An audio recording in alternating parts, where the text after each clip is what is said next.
Bismillahirrahmanirrahim. Assalamualaikum warahmatullahi ta'ala wabarakatuh. Alhamdulillahirrabbilalamin. Wassalatu wassalamu ala asrafil anbiya'i wal mursalin wa ala alihi wa ashabihi ajmain. Asyhadu an la ilaha illallah wahdahu la syarikalah wa asyhadu anna Muhammadan abduhu wa rasuluhu la nabiyya ba'da. Hadirin rahimakumullah, pemirsa RRN TV dimanapun Anda berada, mudah-mudahan semuanya dalam keadaan sehat dan dalam keadaan mendapat hidayah, petunjuk dan rahmat dari Allah Subhanahu wa taala. Allah Subhanahu wa taala berfirman, "Inna rahmatallahi qaribum minal muhsinin." Bahwasanya rahmat Allah itu sangat dekat kepada orang-orang yang berbuat baik. Hadirin rahimakumullah, ketika kita membaca firman Allah ini, berarti kita harus mampu mengusahakan semaksimal mungkin untuk selalu berbuat kebaikan dengan harapan ingin mendapat rahmat dari Allah Subhanahu wa taala. Timbul pertanyaan, apakah semua manusia yang ada di muka bumi itu apabila dirinya berbuat kebaikan mendapat rahmat dari Allah Subhanahu wa taala? Oh, belum tentu.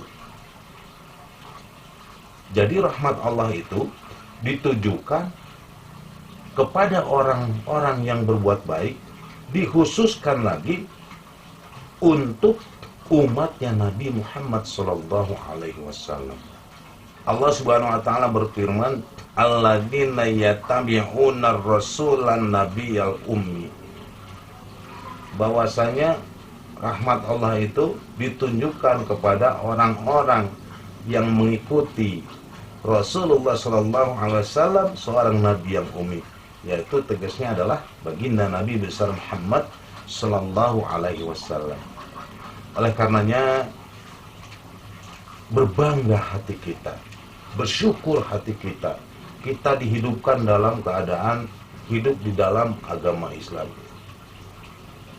Nah, hendaklah kiranya kita selalu bersyukur ditakdirkan oleh Allah Subhanahu wa taala hidup di dalam Islam tersebut, yang sehingga ketika kita berbuat kebaikan, Allah akan selalu memberi rahmat kepada kita semua. Seseorang sahabat pernah meriwayatkan yang sehingga sampai kepada kita bahwasanya ketika itu mereka lagi bergurau, yang sehingga gurauan tersebut membuat mereka lucu dan tertawa terbahak-bahak, terpingkal-pingkal. Lalu Rasulullah SAW tiba ke tempat itu, melihat mereka sedang tertawa terbahak-bahak seperti itu. Lalu Rasulullah SAW menegur mereka, "Mengapa kalian tertawa terbahak-bahak seperti itu? Padahal api neraka selalu mengancam kalian di belakang." Rasulullah berkata, "Aku tidak senang melihat kalian tertawa seperti itu." Lalu Rasulullah SAW meninggalkan tempat itu, dan para sahabat meriwayatkan mereka terdiam. Sampai terdiamnya mereka itu seolah-olah ada burung di kepalanya. Dia mencekam seolah-olahnya. Lalu tidak lama kemudian Rasulullah SAW datang kembali ke tempat mereka tadi, yang sehingga mereka juga kaget dan akan ditegur lagi atau seperti apa. Lalu Rasulullah SAW bersabda bahwasanya, "Tadi saya didatangin oleh malaikat Jibril dan berkata, Allah berfirman, kenapa kau patahkan hati hambaku? Sampaikan kepada mereka bahwasanya aku Maha Pengampun dan Penyayang. Namun katakan juga bahwasanya siksaku sangat pedih. Nabi ibadi anni annal ghafurur rahim wa anna adabi huwal adabul alim." Informasikan, beritakan bahwasanya aku kata Allah Maha Pengampun dan Penyayang, dan siksaku kata Allah sangatlah pedih. Nah, oleh karenanya di sini kita bisa memahami, mungkin bolehlah kita tertawa sebab Allah itu Maha Pengampun dan penyayang. Namun tertawa kita itu jangan sampai memancing azab, memancing siksa Allah datang kepada kita. Nabi Shallallahu Alaihi Wasallam bersabda, tiada dosa yang tidak diampuni oleh Allah Subhanahu Wa Taala. Beliau meriwayatkan dulu pernah terjadi di zaman umat sebelum kamu, bahwasanya ada seorang penjahat, lebih tegasnya dikatakan seorang pembunuh. Beliau pernah membunuh 99 orang. Nah ini mungkin kisah ini sudah tenar lah kisahnya. Ini nggak salah kalau kita angkat lagi untuk memperjelas, mempertegas bahwasanya tiada dosa yang tidak diampuni oleh Allah Subhanahu Wa Taala kecuali musyrik, atau kecuali orang musyrik tersebut bertobat kepada Allah Subhanahu Wa Taala. Nah seorang pembunuh yang sudah membunuh 99 orang ini terbersit di hatinya, ingin berbuat kebaikan, ingin bertobat. Lalu beliau mencari seorang guru, kalaulah dibahasakan di hadis tersebut seorang pendeta, mencari kemana-mana yang sehingga setelah bertemu meminta nasihat. Beliau bertanya, wahai pendeta, aku ini telah membunuh sebanyak 99 orang. Nah seandainya aku ini bertobat, apakah tobatku itu diterima oleh Allah Subhanahu Wa Taala? Lalu seorang pendeta tadi sangat terkejut mendengarkan keluhan atau mendengarkan kisahnya, yang sehingga mengatakan bahwasanya, wah dosa kamu ini terlalu besar, engkau udah nggak akan diampunin lagi oleh Allah Subhanahu Wa Taala. Nah lalu seorang pembunuh tadi emosi dan dibunuh lagi itu pendeta, yang sehingga pas 100 hitungan dia telah membunuh manusia. Hadirin rahimakumullah, lalu seseorang tersebut yang telah membunuh 100 orang beserta pendeta tadi tidak berputus asa, tetap mau mencari pertaubatan dirinya. Mau bagaimana, mau kepada siapa saya mencari atau menginformasikan keadaan diri, mau belajar yang sehingga taubat saya diterima oleh Allah Subhanahu Wa Taala. Nah ini pelajaran juga bagi kita. Barangkali ada orang yang datang kepada kita, apalagi kepada guru ngaji atau kepada seorang ustadz, seorang kiai misalnya, berkeluh kesah tentang keadaan dirinya, menginformasikan dirinya telah berbuat noda, telah berbuat nista misalnya, lalu ingin bertobat, minta cara seperti apa. Nah jangan sampai dipatahkan semangatnya seperti itu. Kalaulah timbul misalnya emosinya, bahkan ustadznya dibunuh juga, atau itu pendeta buktinya dibunuh juga. Nah lalu tibalah dianya kepada salah seorang pendeta yang tadi, pendeta lagi.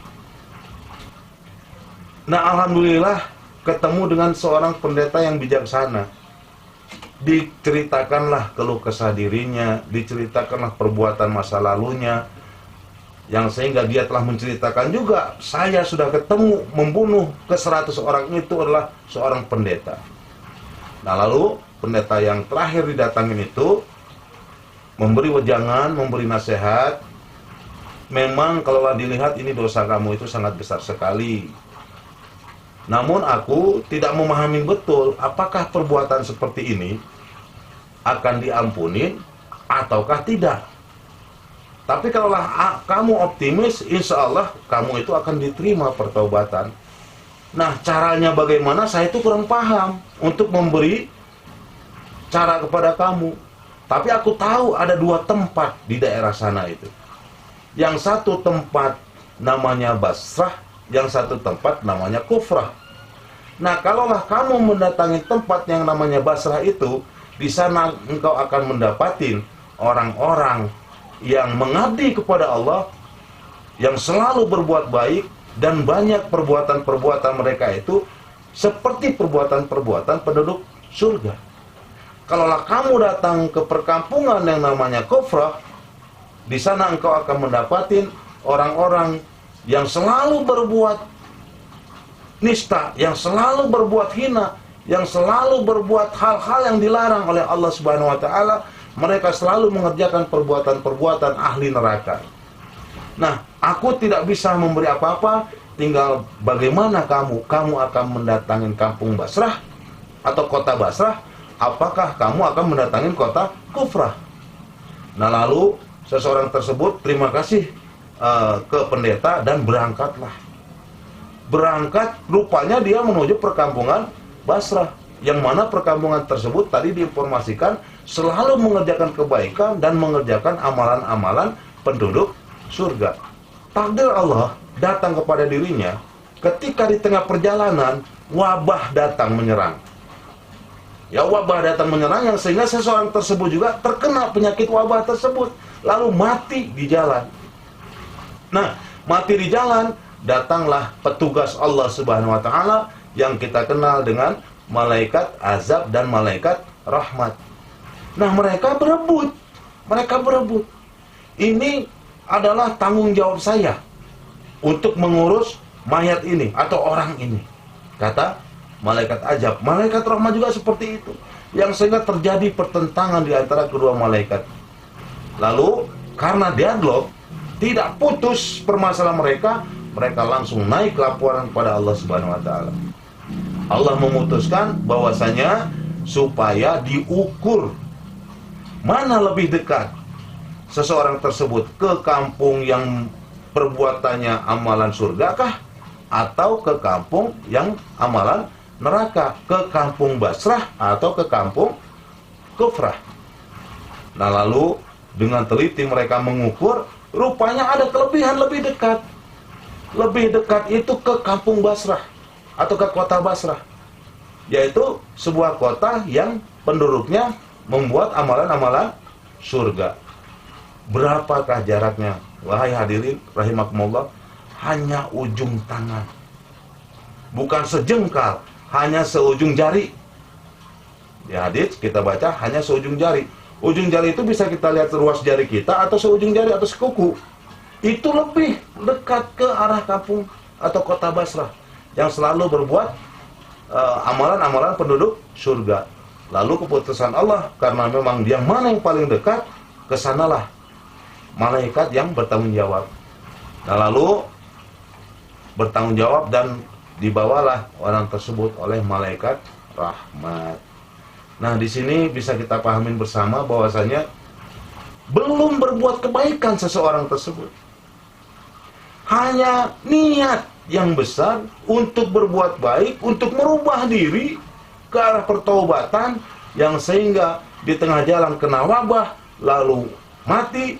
Tapi Allah adil dan kuasanya Allah, seseorang tersebut masuk ke dalam surganya Allah Subhanahu wa taala. Oleh karenanya, hadirin pemirsa RLN TV dimanapun Anda berada, jangan sampai pernah putus asa terhadap rahmat Allah Subhanahu wa taala. Sebab hanya orang-orang sesat sajalah yang berputus asa dari rahmat Allah. Nah, mudah-mudahan hal ini bisa dipahamin.